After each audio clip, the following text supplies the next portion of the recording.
আবার কোন কোন মুফাসসিরগণ বলেন গোটা পৃথিবীর মানুষদেরকে আল্লাহ তাআলা চ্যালেঞ্জ ছুড়ে দিয়েছেন। কোরআনুল কারীম নাযিল হয়েছে ১,৫০০ বছর ধরে আল্লাহর চ্যালেঞ্জ গোটা পৃথিবীর মানুষের কাছে।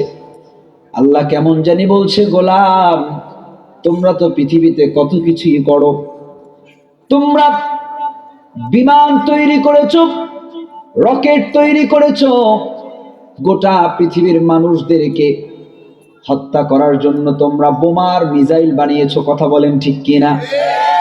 আমরা দেখেছি এই পৃথিবীর কুফফার শক্তি এ ধরনের পারমাণবিক অস্ত্র বানিয়ে বানিয়ে পৃথিবীর যেই ভূখণ্ডে মুসলিম উম্মাহ আছে, মুসলমানদের উপরে বিনা কারণে বিনা নোটিশে অযথাই অনাব্রত বোম্বিং করে করে মুসলমানদের ভূখণ্ডগুলোকে জ্বালিয়ে পুড়িয়ে ছারখার করে দিয়েছে। কথা বলেন ঠিক কিনা? পৃথিবীর রিভাব থাকবে না, আওয়াজটা একটু মিষ্টি হবে। পৃথিবীর বিভিন্ন মুসলিম দেশগুলোতে এই পৃথিবীর পরাশক্তির দাবিদার আমেরিকা বোমার আঘাতে অসংখ্য নারী, শিশু, বৃদ্ধ, বনিতাদেরকে হত্যা করেছে। আওয়াজ করে বলেন ঠিক কিনা? আমরা এরকম হাজারো দৃশ্য দেখেছি, অবুঝ শিশুর আর্তনাদ আমরা শুনেছি। ওই সিরিয়ার ছোট্ট শিশু বোমার আঘাতে রক্তাক্ত দেহ নিয়ে কষ্ট আর যন্ত্রণায় বলেছিল, সব কিছু আল্লাহর কাছে বলে দিব। এ বাক্য আমরা শুনি নাই? আমরা দেখেছি এই পৃথিবীর বিভিন্ন দেশে কুফফার শক্তি এভাবে জুলুম নির্যাতন করেছে। আল্লাহ তাআলা আমাদেরকে সেই সৌভাগ্য দিয়েছেন, আমরা সেই সৌভাগ্যবানদের একজন। আমি আপনি যারা এই পরাশক্তির পরাজয় কিছুটা দেখেছি। কথা বলেন ঠিক কিনা? আমরা দেখেছি আফগান মুজাহিদরা দীর্ঘ 20টি বছর তাদেরকে তুলোধুনো করেছে। আফগানের জমিন থেকে নাকে খত দিয়ে, মুসলেকা দিয়ে আমেরিকার সৈন্যরা পালিয়েছে। কথা বলেন ঠিক কিনা?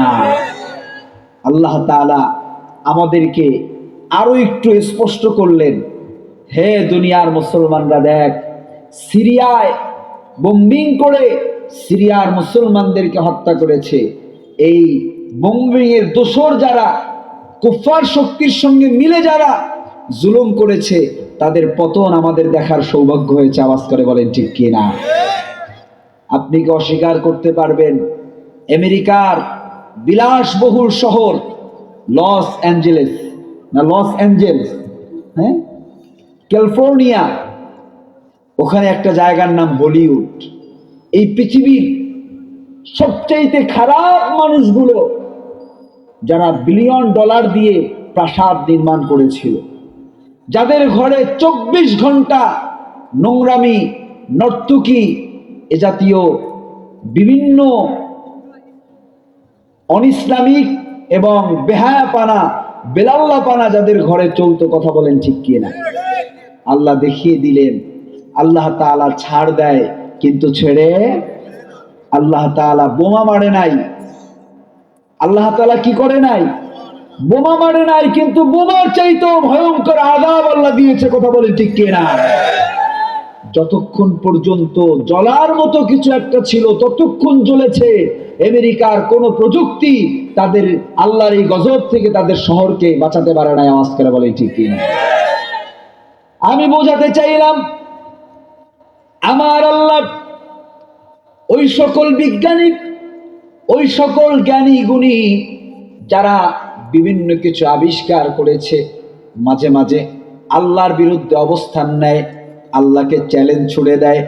আমার আল্লাহ তাআলা ওই মানুষগুলোর চোখে আঙ্গুল দিয়ে আল্লাহ তাআলা বললেন, গোলাম আমি আল্লাহ যে নুন দিলাম, আমি আল্লাহ যে তাহা দিলাম, আমি আল্লাহ ইয়াসিন দিলাম, আমি আল্লাহ আলিফ লাম র দিলাম, আমি আল্লাহ আলিফ লাম মিম দিলাম, পারলে আমি আল্লাহর এই বাক্যগুলোর এই অক্ষরগুলোর অর্থ করে দেখা। আল্লাহু আকবার। পেরেছে? কথা বলে। যেমন পারে নাই ভবিষ্যতেও পারবে না। আল্লাহ রাব্বুল আলামিন নূনের শপথ করলেন। এরপরে আল্লাহ বললেন কসম কলমের। গোটা পৃথিবীর সকল মুফাসসিরগণ একমত, এই কলম দ্বারা আল্লাহ তাআলা আমার আপনার তাকদীর যেই কলম লিখেছে ওই কলমের শপথ করেছেন। আল্লাহ তাআলা ওই কলমের শপথ করে গোটা পৃথিবীর মানুষদেরকে সতর্ক করলেন, সাবধান, যেই কলম দিয়ে আমি তোমাদের তাকদীর লিখেছি আমি আল্লাহ ওই কলমের কসম করলাম। অতএব জীবন চলার পথে তোমরা সতর্ক হও, সাবধান হও। কোন কোন মুফাসসিরগণ বলেন শুধু তাকদীরের কলম নয়, দুনিয়ায় যেই কলম দিয়ে মানুষ লেখে এই কলমেরও কসম করলেন।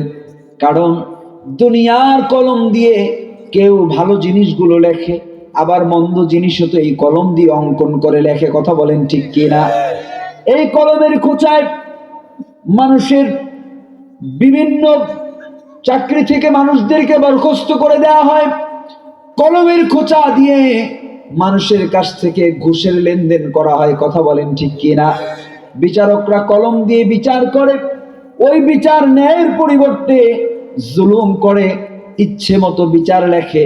এমন বিচারক বাংলাদেশে একজনও নাই। সিলেটে একজন বিচারককে মোটামুটি সম্মাননা দেওয়া হয়েছিল 5ই আগস্টের পরে। হ্যাঁ, দেয় নাই? সিলেটেই তো। কথা কয় না। হেতের নাম আবার যদি সুন্দর করি না হয় হেতে রাগ করত। কথা কয় না। টকশোতে বলতো যে আপনি আমার নাম সুন্দর করে বলতেছেন না, আমি জাস্টিস, বিচারপতি। নাম কি? না না, তো কালা মানিক। খালি মানিক করলে তো বলব। কথা কয় না। তো ধরার পরে বলতো আমি অসুস্থ। কি আমি? আমার আল্লাহ দেখিয়ে দিয়েছে তুমি আলেমের চরিত্র হরণ করেছো, আল্লাহ তাআলা তোমার চরিত্র জাতির সামনে স্পষ্ট করেছে। কথা বলে ঠিক কিনা? ভাইয়েরা আমার, কলা পাতায় আল্লাহ শোয়াইছে, এটাও তো আল্লাহর দয়া। কলা পাতা কেমন জানি তার জন্য জাজিম। কথা বলেন ঠিক কিনা? কিন্তু সিলেটবাসী তাকে একদম জায়গা মতো দিছে। কথা কয় না। আল্লাহ মাফ করুক। ভাইয়েরা আমার, আমি বোঝাতে চাইলাম আল্লাহ তাআলা কলমের কসম করলেন, সাবধান, যেই কলম দিয়ে মানুষের বিরুদ্ধে মিথ্যাচার করছো, যেই কলম দিয়ে অন্যায়ভাবে মানুষের বিচারের রায় দিচ্ছ, যেই কলম দিয়ে ঘুষ নিচ্ছ, যেই কলমের খোঁচায় মানুষের ক্ষতি করতেছ, শোনো, কিয়ামতের ময়দানে ওই কলমের মামলায় আসামি হয়ে যেতে হবে। কথা বলেন ঠিক কিনা? আমার ভাইয়েরা, আল্লাহ রাব্বুল আলামিন বললেন কলমের কসম, কলম দিয়ে যা লেখা হয়েছে তার কসম। এরপরে আল্লাহ বললেন মা আনতা বিনিআমাতি রাব্বিকা বিমাজনুন। হাবিব, আমি আল্লাহ তাআলা আপনাকে নিয়ামত দিয়েছি।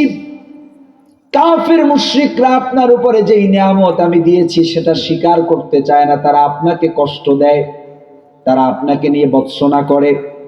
এমনকি কুফার শক্তি রাসূলুল্লাহকে পাগল হিসেবে মানুষের সামনে প্রচার করতে লাগলো। তারা বলল আল্লাহর হাবিব মুহাম্মদ ইবনে আব্দুল্লাহ তিনি হলেন পাগল, তাকে মাজনুন বলে তারা তাকে বকা দিতে লাগলো। দেখেন আল্লাহ তাআলা কোরআন আল কারীমের অন্যত্রে বললেন ওয়ামাকারু ওয়ামাকারাল্লাহ আল্লাহু খায়রুল মাকিরিন। আল্লাহু আকবার। সবার মনোযোগ আছে? কষ্ট হইতেছে মনে হয়? চলবে? জিওয় কম, জিওয় চলবে? হ্যাঁ, একটা বাক্য পারি, জিওয়, এটা ভালো লাগে, সিলেটে আসলে এটা বলি। ভাইয়েরা আমার, আল্লাহ তাআলা বললেন কাফের মুশরিকরা চক্রান্ত করে, ষড়যন্ত্র করে, কৌশল করে। আল্লাহ বললেন তোদের কৌশল মাকড়সার জালের চাইতেও অনেক নিম্নমানের। মাকড়সার জাল যেমন মুহূর্তের মধ্যে তার অস্তিত্ব থাকে না, কাফের মুশরিকদের কোনো কৌশলের অস্তিত্ব নাই। কথা বলেন ঠিক কিনা? আল্লাহ বলে তোমাদের চাইতে আমার কৌশল উত্তম, আমার কৌশল ভালো। জোরে বলি আল্লাহু আকবার। কাফের মুশরিকরা চিন্তা করলেন মক্কায় হজের মৌসুম চলে এসেছে, যদি আমরা ঘোষণা দেই মক্কায় একজন পাগলের আবির্ভাব হয়েছে, তাইলে আর হজ করতে আসা মানুষগুলো মুহাম্মাদুর রাসূলুল্লাহ সাল্লাল্লাহু আলাইহি ওয়াসাল্লামের কাছে যাবে না। তার কাছে না যাইলে ইসলামের দাওয়াতও তারা পাইল না। আমরা বেঁচে গেলাম, আমরা বিজয় লাভ করব। তারা নিজেরাই মক্কার গেটে গেটে দাঁড়িয়ে দাঁড়িয়ে বলল, শোনো, তোমরা হজ করতে এসেছো, মক্কায় একজন পাগলের আবির্ভাব হয়েছে, ওই পাগল থেকে তোমরা সাবধান। এ কথাটা কাফেররা বলতেছিল। জোরে বলেন কারা? কিন্তু মানুষের একটা বাস্তবতা হলো, মানুষকে আপনি যেই কাজ করতে নিষেধ করবেন ওই কাজ মানুষ কম করে না বেশি করে? সবাই বলেন। মানুষের নিষেধের উপরে আগ্রহ বেশি। মানুষেরা হজ করলো, কিন্তু মনের মধ্যে একটা অতৃপ্তি, মনের মধ্যে একটা উকিঝুঁকি দিচ্ছে যে আসলাম, হজ করলাম, নতুন পাগলের খবর শুনলাম, পাগলটাকে এক নজর না দেখে কেমনে যাই, পাগল না দেখে কেমনে যাই, এই কথা চিন্তা করে পাগল দেখার জন্য দূর থেকে উকিঝুঁকি আরম্ভ করলো। কিন্তু দূর থেকে তো স্পষ্ট দেখা যায় না, যত কাছে যায় আরো কাছে যেতে মন চায়। আল্লাহু আকবার বলেন।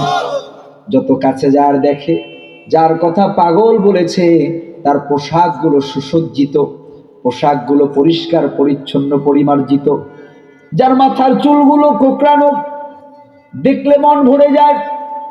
আর রাসূলুল্লাহ কোরআনুল কারীমের তিলাওয়াত করতেছিলেন, আল্লাহর বাণী রাসূলুল্লাহর জবানে এত মজা, এত মধুর, এত মিষ্টি, এত আনন্দ, কেমন যেন কোরআনের তিলাওয়াতের আওয়াজ শুনে শুনে তারা বিমোহিত হয়ে রাসূলুল্লাহর চারপাশে জড়ো হয়ে যায়।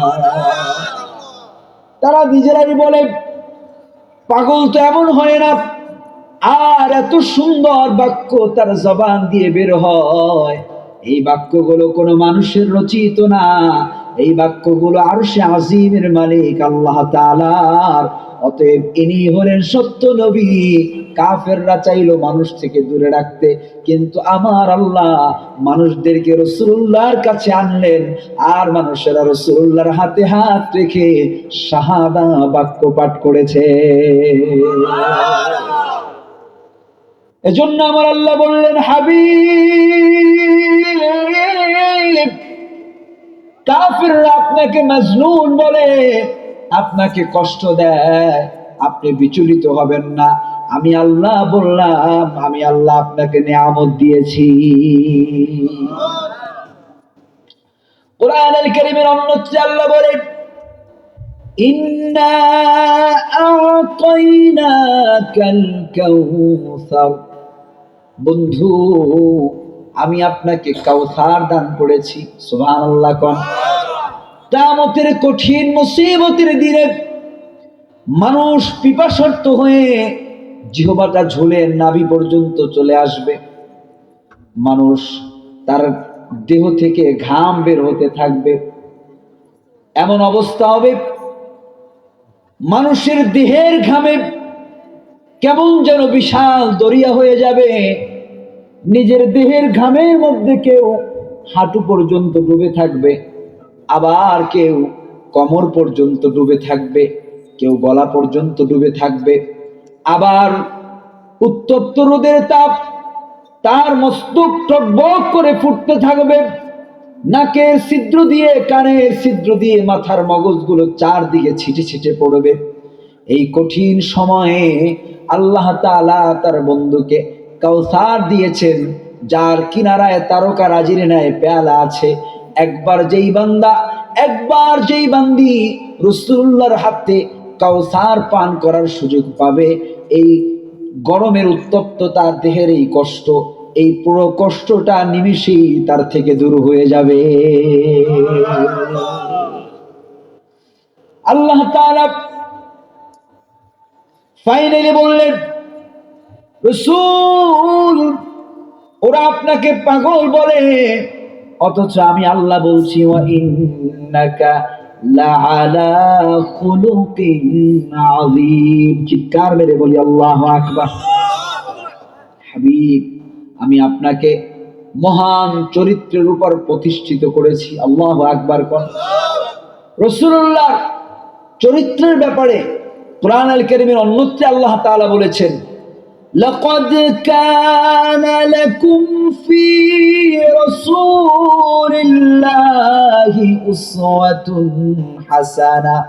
হাবিব, আমি আপনাকে উসওয়াতুন হাসানা, উত্তম চরিত্র দিয়েছি। গোটা পৃথিবীর মানুষদেরকে উদ্দেশ্য করে আল্লাহ তাআলার অর্ডার, তোমরা এই পৃথিবীতে অনুসরণ করো একজনকে যার মধ্যে আমি আল্লাহ তাআলা উত্তম আদর্শ দিয়েছি। তিনি আর কেউ না, আমার আপনার নবী মুহাম্মদুর রাসূলুল্লাহ। ভাইয়েরা আমার, সূরা কলামের মধ্যে আল্লাহ বললেন, ওয়া ইন্নাকা লাআলা খুলুকিন আযীম। হাবিব, আমি আল্লাহ আপনাকে মহান চরিত্রের উপর প্রতিষ্ঠিত করলাম। আবার কোরআনের অন্যত্র আল্লাহ বললেন, কুল ইন কুনতুম তুহিব্বুনাল্লাহ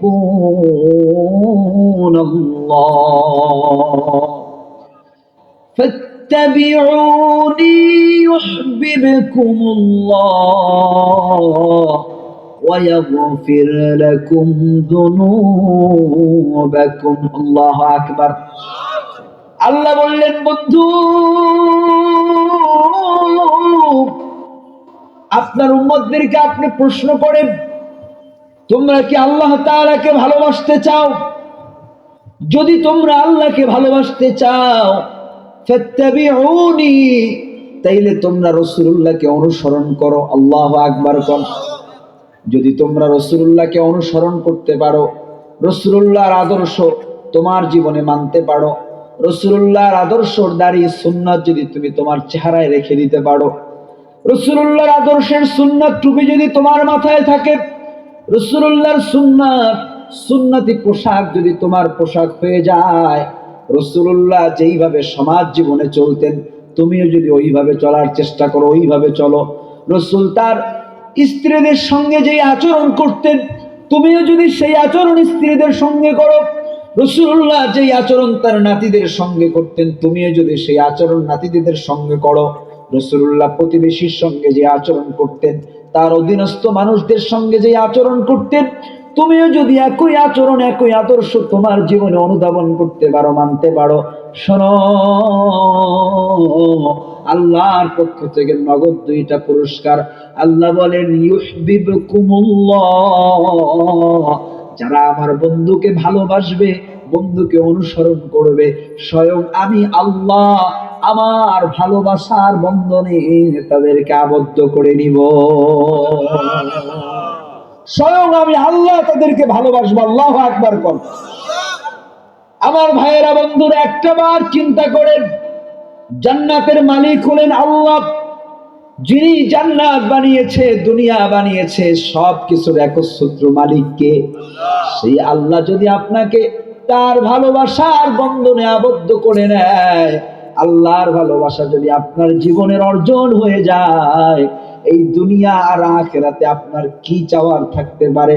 আল্লাহ যদি একবার ভালোবেসে ফেলে, তার জন্য জান্নাত সহজ না কঠিন। জান্নাতে একা আমি যাব না তো ভাই, তোমাকেও জান্নাতি দলে নিতে চাই। সবাই, জান্নাতে একা আমি যাব না তো ভাই, তোমাকেও জান্নাতি সবাই বলেন না, তোমাকেও জান্নাতি। এটা আমাদের ইচ্ছা, ঠিক কিনা? আমরা একা জান্নাতে যাব না, সবাইকে নিয়ে যাব।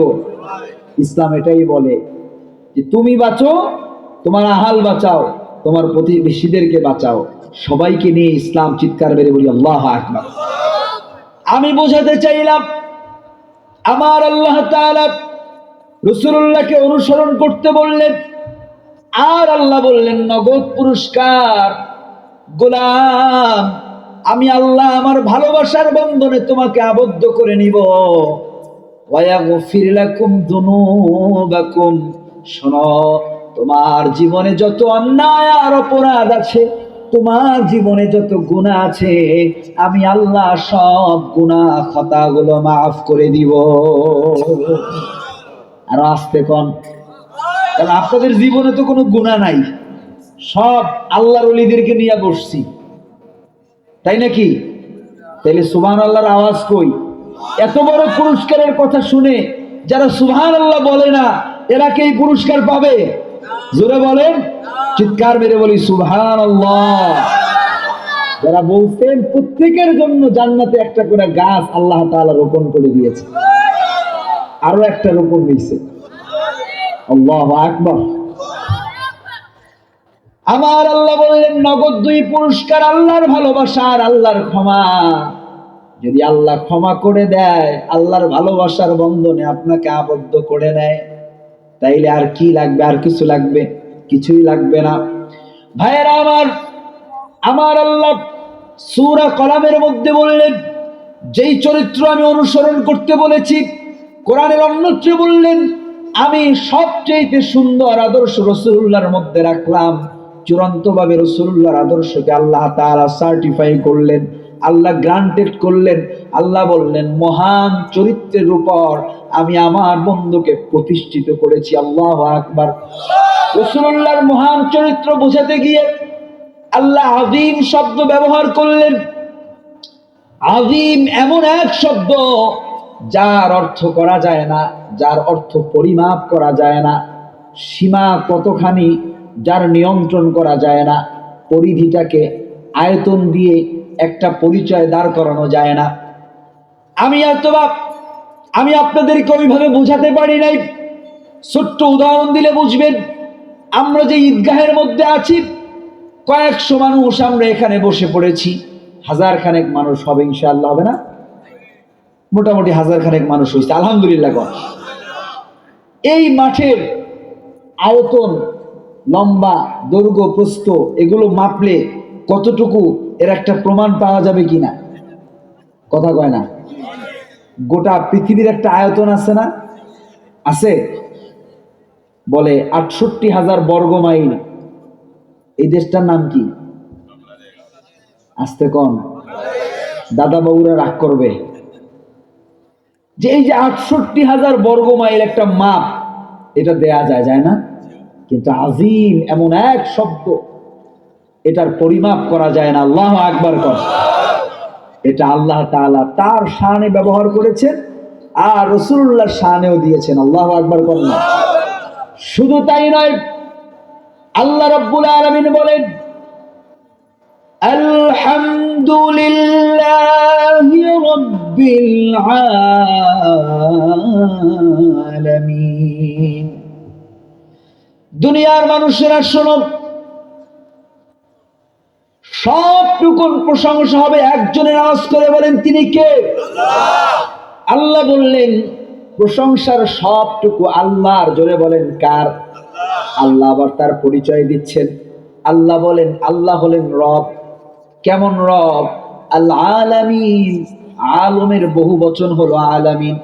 গোটা জগৎ যা কিছু আছে, যত আলম আছে, সব আলমগুলোর একচ্ছত্র পালনেওয়ালা, একচ্ছত্র স্রষ্টাকে। আল্লাহ বললেন প্রশংসা হবে আমার, কারণ আমি গোটা জগৎ সমূহকে সৃষ্টি করেছি। আল্লাহ তাআলা একইভাবে বললেন আমি যেমন গোটা জগতের রব, তদ্রূপ আমার বন্ধু, আমার হাবিব গোটা জাহানের জন্য রহমান। সূরা আম্বিয়ার মধ্যে আল্লাহ বলেন ওমা আরসালনাকা ইল্লা রাহমাতাল লিল আলামিন। আল্লাহু আকবার। আল্লাহ বলছে, শোনো, আমি আমার বন্ধুকে গোটা আলমের জন্য, গোটা জগতের জন্য রহমত হিসেবে নাজিল করেছি। জোরে বলি সুবহানাল্লাহ। আল্লাহ বললেন, আমি যতখানি জায়গার জন্য রব, আমার বন্ধু ততখানি জায়গার জন্য রহমত। চিৎকার মারি বলি আল্লাহু আকবার। নবী নবী করে আর কত কাল আমি কাঁদব, নবী নবী করে আর কত কাল আমি কাঁদব। আপন নয়নে কবে জানি, আপন নয়নে কবে জানি মোর নবীকে আমি দেখব, নবী নবী করে আর কত কাল আমি কাঁদব। এই কাঁদনের কবে জানি হবে সমাধি, কেঁদে কেঁদে বুকের মাঝে হয়েছে নদী। এই কাঁদনের কবে জানি হবে সমাধি,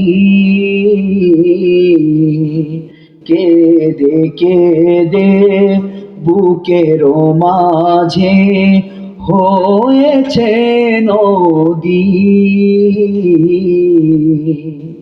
কেঁদে কেঁদে বলে নদী, কেঁদে কেঁদে বলে নদী সাগর বানাবো,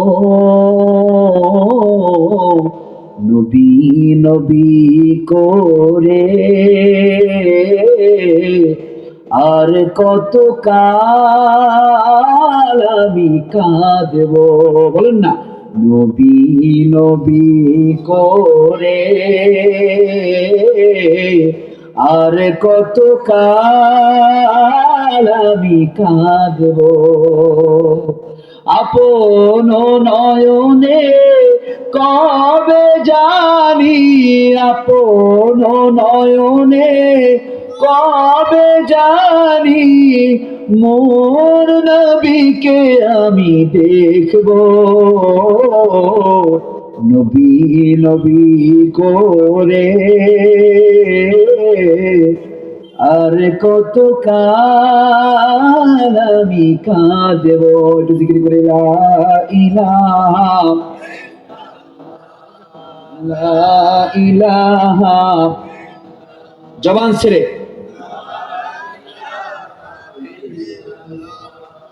লা ইলাহা লা ইলাহা লা ইলাহা।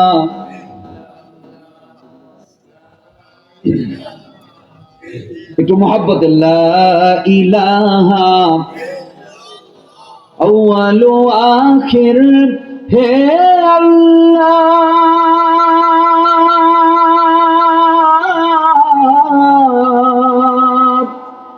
জাহির ও বাতিন হে আল্লাহ, আউয়াল ও আখির হে আল্লাহ, জাহির ও বাতিন হে আল্লাহ, হাফিজ ও নাসির হে আল্লাহ লা ইলাহা ইল্লাল্লাহ লা ইলাহা মুহাব্বতে লা ইলাহা ইল্লাল্লাহ লা ইলাহা আরো জোরে লা ইলাহা ইল্লাল্লাহ লা ইলাহা লা ইলাহা ইল্লাল্লাহ লা ইলাহা ইল্লাল্লাহ। আল্লাহু আকবার। কষ্ট হইতেছে আপনাদের? আর কিছু সময় চলবে না হুজুরকে নিয়ে আসবো? তাইলে আমরা এতক্ষণ যা শুনলাম আল্লাহর কোরআনের আয়াত বলে বলে আপনাদেরকে বোঝাতে চাইলাম যে আল্লাহ তাআলা রাসূলুল্লাহর আদর্শকে আমাদের জন্য আদর্শ হিসেবে দিয়েছে। কথা বলেন ঠিক কিনা? রাসূলুল্লাহর আদর্শের বাইরে অন্য কোনো আদর্শ মানলে মুক্তি আছে, কল্যাণ আছে? পৃথিবীতে যারা সফল হয়েছে, পৃথিবীতে যারা অমর হয়েছে, এই যে ফুলতলি সাহেবজাদা আমাদের এখানে বক্তব্য রাখলেন, এই ফুলতলি রাহিমাহুল্লাহ সহ যত বিখ্যাত বুজুর্গ আছে, ওলামায়ে কেরাম আছে, তারা অনুসরণ করেছে কাকে? রাসূলুল্লাহকে অনুসরণ করেছে। এজন্য তারা দামি। ঠিক সাহাবায়ে কেরাম রিদওয়ানুল্লাহি তাআলা আলাইহিম আজমাইনরাও দামি হয়েছেন রাসূলুল্লাহর অনুসরণ করে। কথা বলেন ঠিক কিনা? জোরে বলেন ভাইরা আমার। এজন্য আমরা রাসূলুল্লাহকে অনুসরণ করতে রাজি আছি না নাই? আল্লাহ আমাদের সবাইকে কবুল করুক। সবাই বলি আমিন।